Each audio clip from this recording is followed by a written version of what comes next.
it's cool seeing you in the ring here with JID, one of your old Mid-South buddies, Yeah, man. and a guy that you had a rivalry with in Yeah. Canada, Yeah. which, man, guys go out of your way to watch that stuff. I think it was the first or second ever ladder match back in the day. First. The first ever ladder match, and Yeah.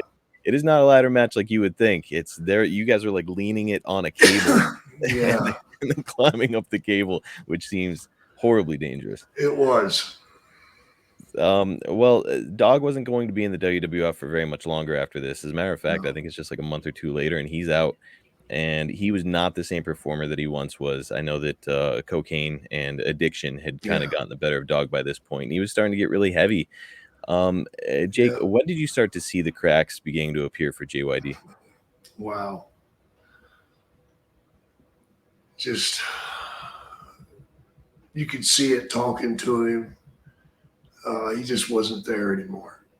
Mm-hmm. You know, you try to have a conversation with him, and it's just nothing. Really sad. Really makes me sick, man, when I look back on it. I should have done something.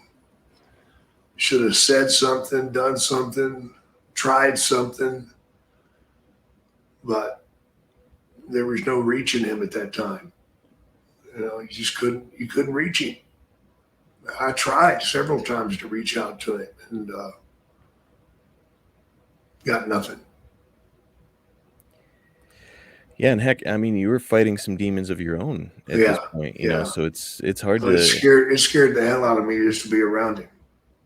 right, because it's like, okay, this is what could be happening. Yeah, I should have looked at it like that. Scary, and especially knowing like the heights that JYD had risen to in Louisiana, where he was one of the biggest stars the city had ever seen. Yeah. Never. Yeah, and to see him have this fall from grace was really tough.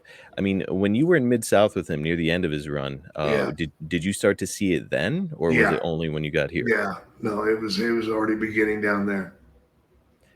Man, it's a shame. He started getting away from everybody, and making long trips by himself. It's just no good, man.